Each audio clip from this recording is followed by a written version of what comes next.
الحمد لله نحمده ونستعينه ونستغفره ونعوذ بالله من شرور أنفسنا ومن سيئات أعمالنا من يهده الله فلا مضل له ومن يضلله فلا هادي له وأشهد أن لا إله إلا الله وحده لا شريك له وأشهد أن محمدًا عبده ورسوله أما بعد فإن خير الحديث كتاب الله وخير الهدي هدي محمد صلى الله عليه وسلم وشر الأمور محدثاتها وكل محدثة بدعة وكل بدعة ضلالة وكل ضلالة في النار. أعوذ بالله من الشيطان الرجيم. بسم الله الرحمن الرحيم. يا أيها الذين آمنوا اتقوا الله حق تقاته ولا تموتن إلا وأنتم مسلمون.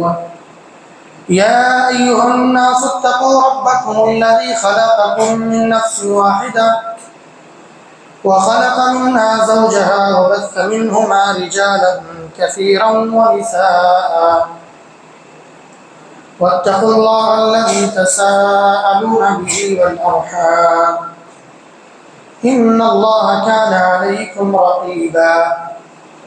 يا أيها الذين آمنوا اتقوا الله وقولوا قولا سديدا يصلح لكم أعمالكم ويغفر لكم ذنوبكم ومن يطع الله ورسوله فقد فاز فوزا عظيما. قال الله تعالى في كلامه المجيد والفرقان الحميد. أعوذ بالله من الشيطان الرجيم. ولقد أوحي إليك وإلى الذين من قبلك لئن أشركت ليحبطن عملك ولتكونن من الخاسرين. محترم حاضرین جمعہ، دینی و ملی بھائیوں، عزیز بچوں، پردہ نشین، میری ماں اور بہنوں، تمام قسم کی تعریف و توصیف، حمد و ثنا، کبریائی و بڑائی و بزرگی اللہ رب العالمین کے لیے لائق و سزاوار ہے۔ بعدہ درود و سلام و تمام انبیاء کرام علیہ السلام پر، خصوصاً آخری نبی جناب محمد رسول اللہ صلی اللہ علیہ وسلم پر۔ محترم حاضرین، نیکیاں کرنا بسا اوقات آسان ہوتا ہے، لیکن ان نیکیوں کو بچا کر کے رکھنا، ان نیکیوں کی حفاظت کر لینا، یہ مشکل کام ہے۔ ہم بہت ساری نیکیاں کرتے ہیں اور الحمدللہ حال ہی میں ہم نے کیا بھی ہے۔ یہ ان لوگوں کے لیے جنہوں نے کیا ہے واقعی رمضان میں، تو حال ہی میں جو نیکیاں ہم نے کی ہیں، بہت ساری نیکیاں الحمدللہ، قیام ہے، قرآن مجید کی تلاوت ہے، روزہ ہے، ذکر و اذکار ہے، یہ ساری نیکیاں ہم نے کی ہیں۔ لیکن اب کیا وہ نیکیاں ہماری محفوظ رہیں گی یا محفوظ ہیں؟ اللہ تعالیٰ کے ہاں قبول ہوئی ہیں، نہیں ہوئی ہیں؟ اس کا بھی خیال کرنا ضروری ہے۔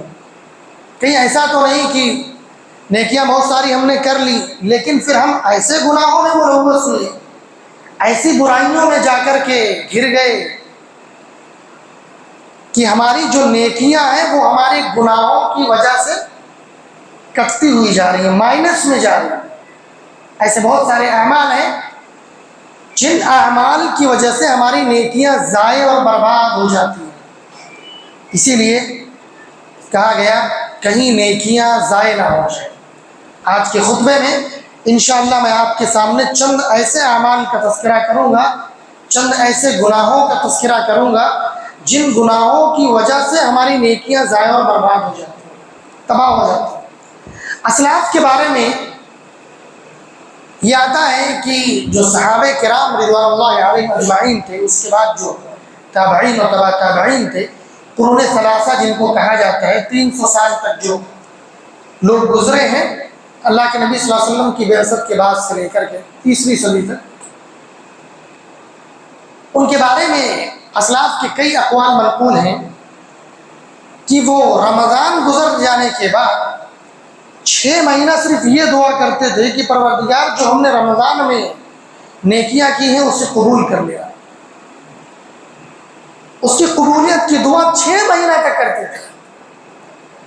جب ان سے کوئی غلطی یا کوئی گناہ ہو جاتا تھا تو کہتے تھے پروردگار ہمارے اس غلطی اور اس گناہ کی وجہ سے رمضان کی نیکیاں ضائع مت کرنا, رمضان کی عبادتوں کو ضائع مت کرنا, رمضان کی عبادتوں پر کوئی اثر نہ پڑے, اس لیے وہ دعا کرتے رہتے تھے.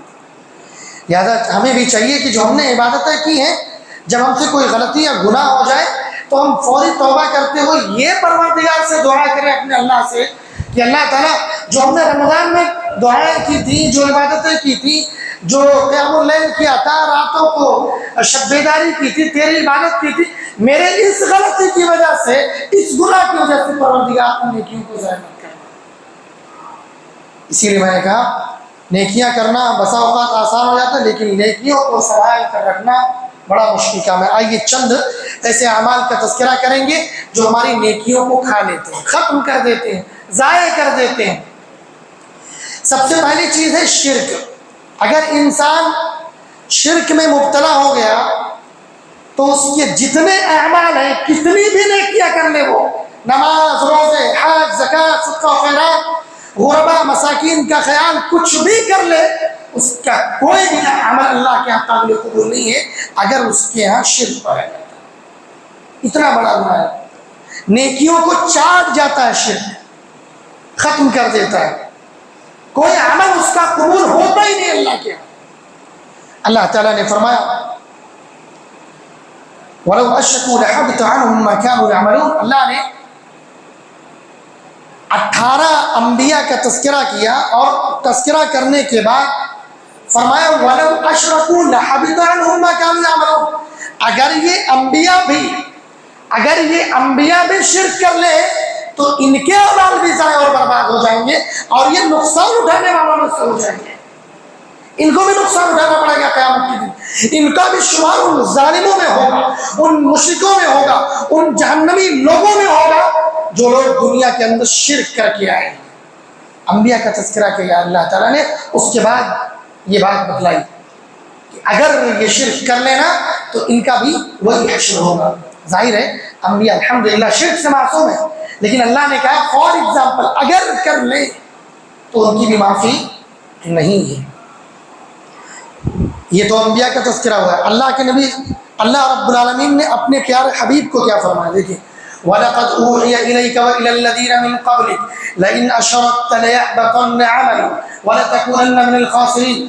اور اے نبی آپ سے پہلے بھی جو انبیاء گزرے ہیں ان کی طرف بھی اور آپ کی طرف اس بات کی وحی کی گئی ہے لَئِنْ أَشْرَكْتَ لَيَحْبَطَنَّ عَمَلُكَ کہ اگر آپ نے بھی شرک کر لیا نا, اگر آپ سے بھی شرک ہو گیا لَيَحْبَطَنَّ عَمَلُكَ تو آپ کے سارے اعمال ضائع اور برباد ہو جائیں گے, سارے اعمال تباہ ہو جائیں گے, سارے نیکیاں ختم ہو جائیں گی.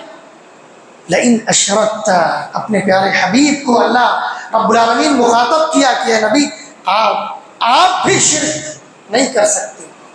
ویسے تو اللہ کے نبی صلی اللہ علیہ وسلم معصوم ہے, ان کیس فار ایگزامپل اگر آپ نے بھی کیا تو آپ کا بھی وہی حشر ہوگا جو مشرکوں کا ہوگا. لَيَحْبَطَنَّ عَمَلُكَ وَلَتَكُونَنَّ مِنَ الْخَاسِرِينَ. اور نبی اگر آپ نے کیا تو آپ خسارہ اٹھانے والوں میں سے ہو جائیں گے, نقصان اٹھانے والوں میں سے ہو جائیں گے. ایک اور آیت میں آپ نے فرمایا فَلَا تَدْعُ مَعَ اللَّهِ إِلَٰهًا آخَرَ فَتَكُونَ مِنَ الْمُعَذَّبِينَ. اے نبی اللہ کے ساتھ تم کسی اور کو شریک نہ ٹھہراؤ, اللہ کے ساتھ تم کسی کو شریک نہ بناؤ, کسی اور کو مت پکارنا. اگر ایسا کیے فَتَكُونَ مِنَ الْمُعَذَّبِينَ تو تم ایسے لوگوں میں ہو جاؤ گے جن کو عذاب دیا جائے گا. یعنی سیدھا ترجمہ کریں تو جہنمیوں میں سے ہو جائے گا. سبحان اللہ, کتنا بڑا گناہ ہے شرک جو ہماری نیکیوں کو کھا جاتا ہے, ختم کر دیتا ہے. اسی طرح دوسرا ایک عمل جو ہماری نیکیوں کو ضائع اور برباد کر دیتا ہے, اپنے آپ کو بچا کر رکھنا ہے, اپنی نیکیوں کی حفاظت کرنا ہے, تو دوسرا ایک عمل منافقت سے بچنا ہے, منافقوں والے اعمال سے بچنا ہے. اللہ رب العالمین فرماتا ہے منافقوں کا تذکرہ کیا، اس کے بعد فرمایا اولئک حبطت اعمالهم فی الدنیا والآخرہ، یہی وہ لوگ ہیں جن کے اعمال دنیا اور آخرت میں تباہ اور برباد ہو جائیں گے، وَأُولَٰئِكَ هُمُ الْخَاسِرُونَ، اور یہ خسارہ اٹھانے والوں میں سے ہوں گے۔ منافقت میں ایک مسئلہ ہے سازش کا، جس کو لوگ عموماً یہ معاشرے میں دیکھنے میں آتا ہے کہ ایک دوسرے کے پیچھے لگے رہتے ہیں، سازشیں کرتے ہیں، یہ بھی منافقت کا عمل ہے۔ حضرت عائشہ رضی اللہ تعالیٰ عنہ کے معاملے میں منافقین نے سازش کی تھی اس میں، عائشہ رضی اللہ تعالیٰ عنہ کو بدنام کرنے کے لیے۔ سازش بھی منافقوں کا عمل ہے، اس لیے کسی کے خلاف سازشیں مت کیا کریں، ورنہ آپ نے جو نیکیاں کی ہیں نا یہ سارے کے سارے تباہ و برباد ہو جائیں گے۔ اپنی نیکیوں کی حفاظت کرنی ہے تو کسی کے خلاف سازش نہ کریں، اور اس میں ایک بات کا اور یہ خیال رکھیں کہ اگر کوئی انسان کسی کے خلاف سازش کرتا ہے تو آپ اس کا حصہ نہ بنیں، یعنی اس کا ساتھ نہ دیں، یہ نہ سوچیں سازش تو وہ کر رہا ہے میرا کوئی قصور نہیں، نہیں، اگر اس نے کسی نے سازش کیا کسی کے خلاف، آپ بھی اس کے ہاں میں ہاں ملائے، اس کے ساتھ کھڑے رہے تو آپ کا شمار بھی اسی کے ساتھ ہوگا۔ حضرت عائشہ رضی اللہ تعالیٰ عنہ کے معاملے میں یہی ہوا۔ منافقوں نے جب عائشہ رضی اللہ تعالیٰ عنہ پر الزام لگایا تو اس میں کچھ مسلمان بھی آ گئے تھے، تو ان کا بھی حکم اللہ تعالیٰ نے انہیں کے ساتھ، یہ لوگ ہمارے مسلمان کیسے شریک ہو گئے، اللہ پر ایمان رکھنے والے کیسے شریک ہو گئے، لہذا سازش نہ کریں اور سازشوں میں شرکت نہ کریں، یہ دونوں چیزیں ضروری ہیں۔ بھولے پن میں آپ کو کوئی بہکا دے، واہی میں آپ کسی کے پیچھے لگ جائیں، کوئی اس کے خلاف سازش کر رہا ہے، کوئی اس کو وہاں سے ہٹانا چاہ رہا ہے تو اس کے پیچھے لگے ہوئے ہیں، یہ کر رہے وہ کر رہے، یہ سب سازش کا حصہ ہے جو آپ کے نیکیوں کو کھا جائے گا۔ اسی طرح تیسرا عمل جو ہماری نیکیوں کو کھا جاتا ہے وہ کفر ہے۔ اللہ تعالیٰ نے فرمایا وَمَن يَكْفُرْ بِالْإِيمَانِ فَقَدْ حَبِطَ عَمَلُهُ وَهُوَ فِي الْآخِرَةِ مِنَ الْخَاسِرِينَ، اور جو ایمان کا انکار کر دے، ایمان کسی بھی قسم کا ایمان، اللہ پر ایمان، فرشتوں پر ایمان، رسولوں پر ایمان، کتابوں پر ایمان، آسمانی کتابوں پر ایمان، کسی جو عقیدے کے تعلق سے جتنے سارے ایمانیات میں سے ہیں، اگر اس کا کوئی ایک کا انکار کرتا ہے تو اس کے سارے اعمال ضائع اور برباد ہو جائیں گے۔ ایک اور عمل جو ہماری نیکیوں کو کھا جاتا ہے وہ ہے ارتداد، یعنی مرتد ہو جانا۔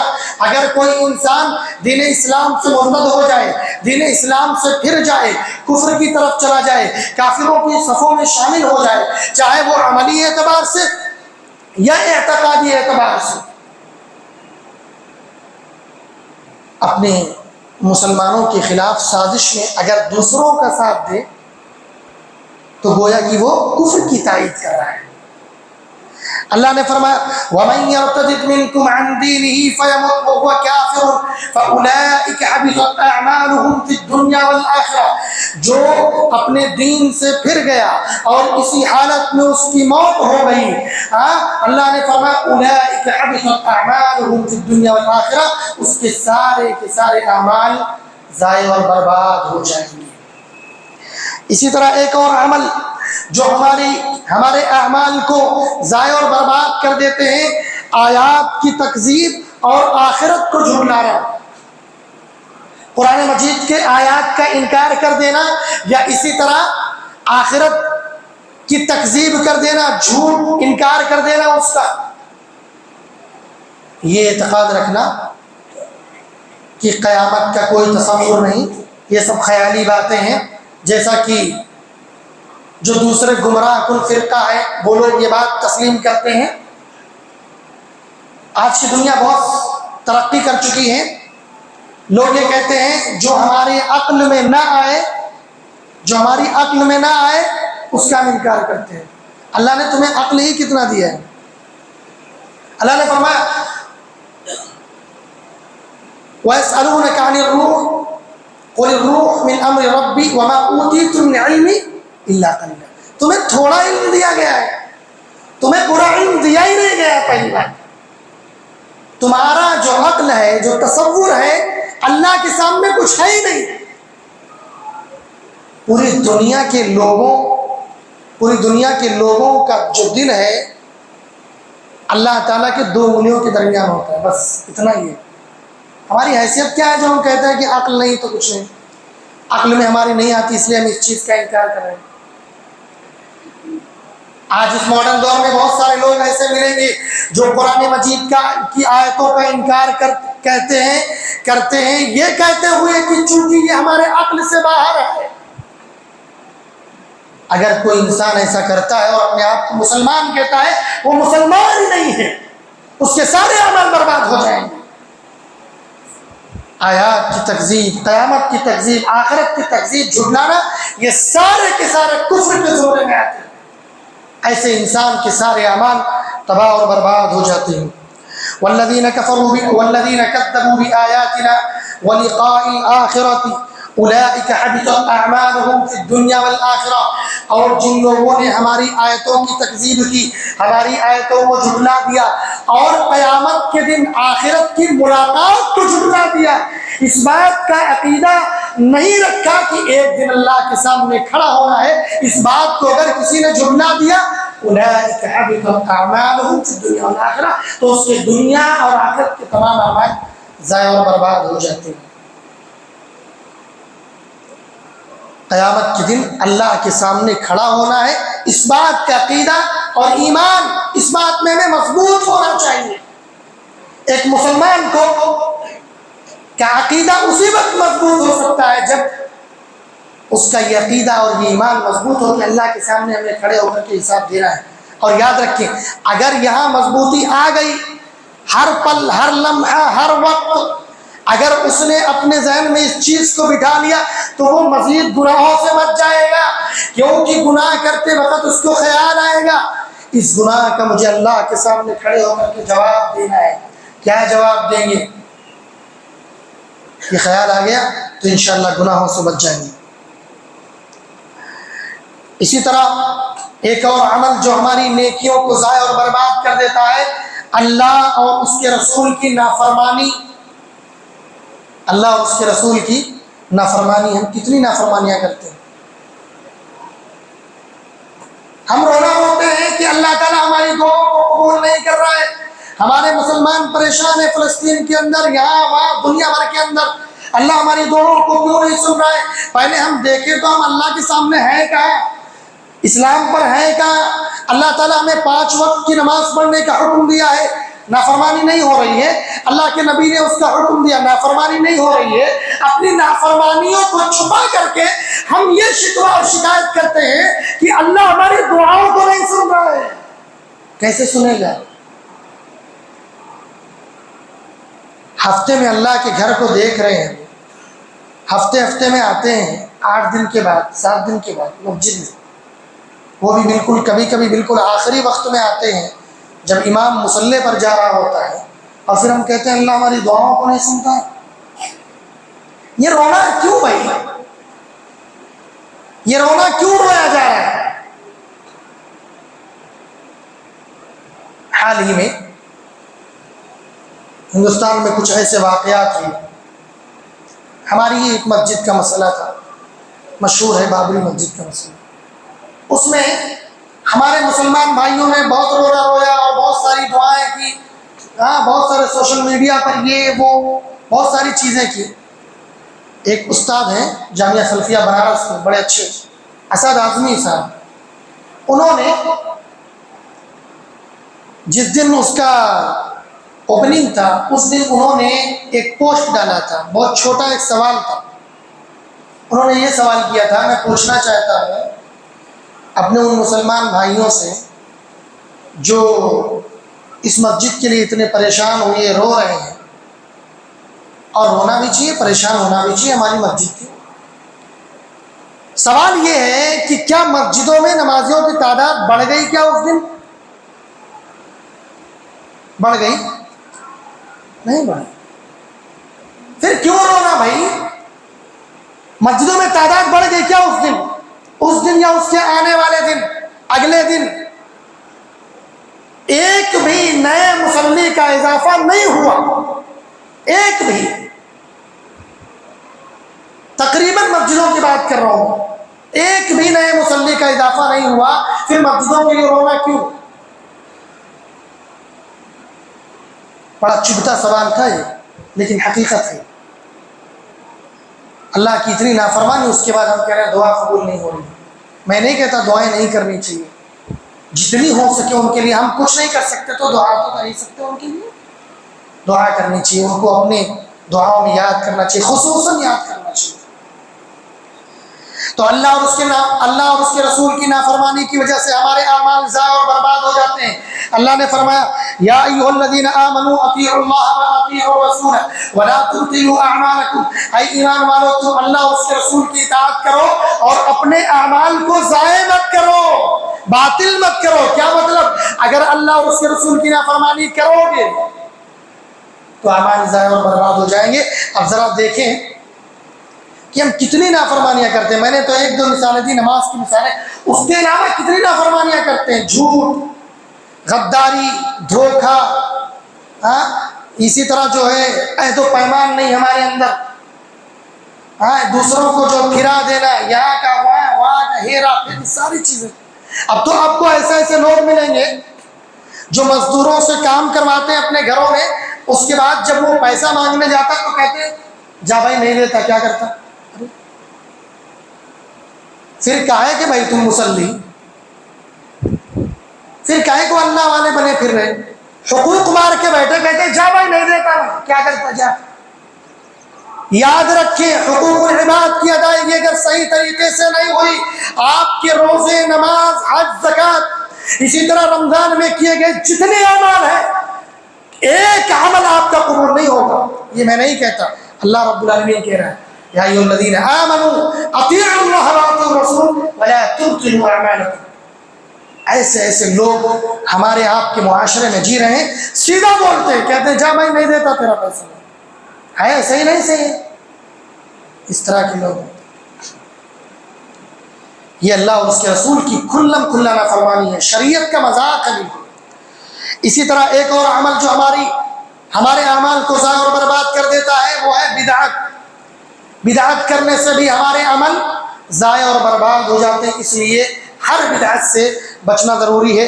اللہ کے نبی صلی اللہ علیہ وسلم نے فرمایا من احدث فی امرنا ھذا ما لیس منہ فہو رد، جس نے ہمارے دین میں نئی چیز ایجاد کی اس کے عمل ضائع اور برباد ہو جاتے ہیں، وہ عمل قابل مردود ہے، وہ عمل قابل رد ہے، وہ اللہ کے ہاں قبول نہیں ہوتا ہے۔ اسی طرح ایک اور عمل جس کی وجہ سے ہمارے اعمال ضائع اور برباد ہو جاتے ہیں وہ ہے عصر کی نماز کا چھوڑنا۔ صرف ایک نماز کا تذکرہ اللہ کے نبی صلی اللہ علیہ وسلم نے کیا۔ ہم کتنی نمازیں رمضان سے چھوڑ چکے ہوں گے، رمضان کے بعد سے چھوڑ چکے ہوں گے کتنی ساری نمازیں۔ عید کے دن ہی ظہر میں آپ کو اندازہ ہو گیا ہوگا کہ آج رمضان نہیں ہے، ظہر کی بات کر رہا ہوں، عید ہی کے دن باقاعدہ ایک پوسٹ چلتا ہے، آپ نے بھی پڑھا ہوگا، اس میں لکھا ہوا ہے کہ کچھ مصلی غائب ہو گئے ہیں عید کے دن ظہر سے، اگر کسی کو ملے تو مسجد کا ایڈریس دے دیجیے۔ تو مصلی غائب ہو گئے ظہر سے۔ اللہ کے نبی نے فرمایا من ترک صلاۃ العصر فقد حبط عمله، جس نے عصر کی نماز چھوڑ دی تو اس کا عمل ضائع اور برباد ہو گیا، تباہ ہو گیا، اللہ کے قابل قبول نہیں ہوا۔ اب آپ ذرا سوچیں کہ ہمارے ان اعمال کا کیا ہوگا جو ہم نے ایک ایک گھنٹہ قیام کیا رمضان میں، دعائیں کی ہیں، شب بیداری کی ہے، رات بھر جاگا ہے، اللہ کی عبادت کی ہے، ان اعمال کا کیا بنے گا اگر ہم اس طرح کوتاہی کریں گے۔ اسی طرح ایک اور عمل ریاکاری، جس سے ہمارے اعمال ضائع اور برباد ہو جاتے ہیں۔ اللہ کے نبی صلی اللہ علیہ وسلم نے فرمایا من عمل منهم عمل الآخرۃ للدنیا لم یکن له فی الآخرۃ نصیب، جس نے دنیا کے اندر کوئی ایسا عمل کیا جو دنیا کے لیے کیا، لوگوں کی رضامندی کے لیے، لوگوں کو خوش کرنے کے لیے، نماز اس لیے پڑھا ابو خوش ہو جائے، امی خوش ہو جائیں، اسی طرح چاچا خوش ہو جائے، پھوپھا خوش ہو جائے، معاشرے والے خوش ہو جائیں، یہ خوش ہو جائے، تو ایسا عمل ضائع اور برباد ہے، اس کا کوئی حصہ نہیں۔ اللہ کے نبی نے فرمایا لم یکن له فی الآخرۃ نصیب، آخرت میں اس کا کوئی حصہ نہیں، کوئی حصہ نہیں ہے۔ ایک اور عمل جو بڑا اہم ہے تنہائی میں حرام کام کا ارتکاب کرنا یہ ہمارے عمل کو ضائع اور برباد کر دیتا ہے۔ اللہ کے نبی صلی اللہ علیہ وسلم فرماتے ہیں لَأَعْلَمَنَّ أَقْوَامًا مِّنْ أُمَّتِي يَأْتُونَ يَوْمَ الْقِيَامَةِ بِحَسَنَاتٍ أَمْثَالِ جِبَالِ تِهَامَةَ بِيضًا۔ آپ نے فرمایا کہ میری امت کے کچھ ایسے لوگ ہوں گے جو قیامت کے دن ایسی حالت میں آئیں گے کہ ان کے پاس تہامہ پہاڑ جیسے نیکیاں ہوں گی، اتنی زیادہ نیکیاں۔ تہامہ پہاڑ چھوٹا پہاڑ نہیں ہے، اتنی زیادہ نیکیاں رہیں گی ان کے پاس، لیکن اللہ تعالیٰ ان کی نیکیوں کو دھول کی طرح اڑا دے گا، ہوا منصورہ، دھول کی طرح اڑا دے گا۔ فرمایا صحابہ نے کہا اللہ کے رسول ایسی کیا وجہ ہے، کون سا ایسا عمل ہے کہ ان کی نیکیاں تباہ برباد ہو جائیں گی، وہ ہمیں بتا دیجئے۔ کہیں ایسا تو نہیں کہ ہم بھی اس کے شکار ہو گئے ہیں، کہیں ایسا تو نہیں کہ ہم اس میں ملوث ہیں۔ صحابہ ڈرے ہوئے رہتے تھے، فوراً جیسے سنتے تھے فوراً سوال کرتے تھے، کہیں ایسا تو نہیں کہ ہم بھی اس میں شامل ہو چکے ہیں۔ اس لیے جب کوئی حدیث سنے تو فوراً اپنے آپ پر فٹ کریں اس کو کہ کہیں ہم اس میں شامل تو نہیں۔ ہمارے یہاں مسئلہ ایک الگ ہے، ہمارے یہاں یہ ہے کہ اگر کوئی حدیث پیش کی جاتی ہے کہ یہ عمل کرنے والا جہنم میں جائے گا، ایسا ہوگا تو یہ ہوگا، تو ہم لوگ کیا کرتے ہیں، دیکھتے یہ ہیں کہ کون ایسا کر رہا ہے، فلاں شخص تو اس میں ملوث ہے، فلاں شخص یہ کر رہا ہے، اپنے بارے میں نہیں دیکھتے ہیں ہم کہاں پر ہیں، اپنے آپ کو نہیں دیکھتے ہیں۔ فلاں حسد کر رہا ہے، فلاں جلن کر رہا ہے، فلاں غیبت کر رہا ہے، فلاں سود کر رہا ہے، فلاں حق مار کے رکھا، ہم کہاں ہیں وہ نہیں دیکھتے۔ صحابہ کیا کرتے تھے، اللہ کے نبی جلدی سے بتائیں کہیں ہم تو نہیں اس میں، ان کی فکر الگ تھی، وہ خطبے دیکھتے تھے، ہم کہاں ہیں۔ ہمارے یہاں الگ ہے مسئلہ، ہم دیکھتے ہیں کہ وہ کہاں ہے، فلاں شخص کہاں ہے، ہمارا بھائی کہاں ہے، چچا کہاں ہے، یہ کہاں، وہ کہاں، یہ دیکھتے ہیں۔ لہٰذا ضروری ہے کہ ہم اپنے آپ کو دیکھیں بھائی کہ یہ جو عذاب یا جو جہنم کا تذکرہ کیا گیا ہے ایسے لوگوں کے جن کے اعمال برباد ہو جائیں گے، ہم اپنے آپ کو کہاں پاتے ہیں، ہمارا اعمال صحیح سالم ہے کہ نہیں ہے۔ تو آپ نے فرمایا اما انہم اخوانکم ومن جلدتکم ویأخذون من اللیل کما تأخذون ولکنہم اقوام اذا خلوا بمحارم اللہ انتہکوها۔ آپ نے فرمایا وہ تمہارے ہی لوگوں میں سے ہوں گے، تمہارے ہی بھائی ہوں گے، تمہارے ہی قوم میں سے ہوں گے، وہ ایسے ہوں گے کہ جب وہ اسی طرح عمل کریں گے جیسے تم راتوں کو عمل کرتے ہو، وہ بھی راتوں کو عمل کریں گے، نیک اعمال کریں گے، ساری نیکیاں کریں گے، لیکن جب وہ تنہائی میں ہوں گے تو اللہ کے حرام کردہ چیزوں کا ارتکاب کریں گے، تنہائیوں کے گناہ کریں گے۔ آج آپ دیکھیں ہمارا معاشرہ کتنے تباہ ہو چکا ہے، ہمارے سرپرست حضرات بھی اس میں ذمہ دار ہیں، اپنے بچوں کو جو بلوغت کی عمر تک پہنچتے پہنچتے اینڈرائڈ فون ان کے حوالے کر دیے، وہ تنہائیوں کے گناہوں میں ملوث ہے، اور ہر آدمی یہ دعویٰ کر رہا ہے کہ نہیں وہ بچے اور ہوں گے جو گناہوں میں ہوں گے، میرا بچہ بالکل شریف ہے، میرا بچہ بالکل شریف ہے۔ ارے بھائی آپ کا بچہ شریف ہے تو پھر وہ گناہوں میں ملوث بچے کس کے ہیں؟ سوال ہے نا بھائی، ہر آدمی کا تو یہی دعویٰ ہے نا کہ میرا بچہ بہت شریف ہے، ان سب چیزوں سے دور ہے، بالکل الگ تھلگ ہے، آپ یہ کہتے ہیں، تو پھر ان گناہوں میں جو ملوث ہے وہ کس کا بچہ ہے؟ وہ بھی تو کسی کا بچہ ہوگا، ظاہر ہے۔ لہذا حرام کاموں میں، خاص طور سے تنہائی کے حرام کاموں سے اللہ تعالیٰ کا ہباء منصورا، ان کے گناہ جو ہے، ان کے نیک اعمال دھول کی طرح اڑا دیے جائیں پورے۔ اب سوچئے کہ تہامہ پہاڑ جیسا عمل ہو جس کے پاس، دھول کی طرح اس کے سامنے اڑتا ہوا ختم ہو جائے گا، اس کے پاس کچھ نہیں بچے گا۔ تو ہم جو نیکیاں کیے ہیں ان نیکیوں کی حفاظت کریں اور نیکیاں جاری رکھیں۔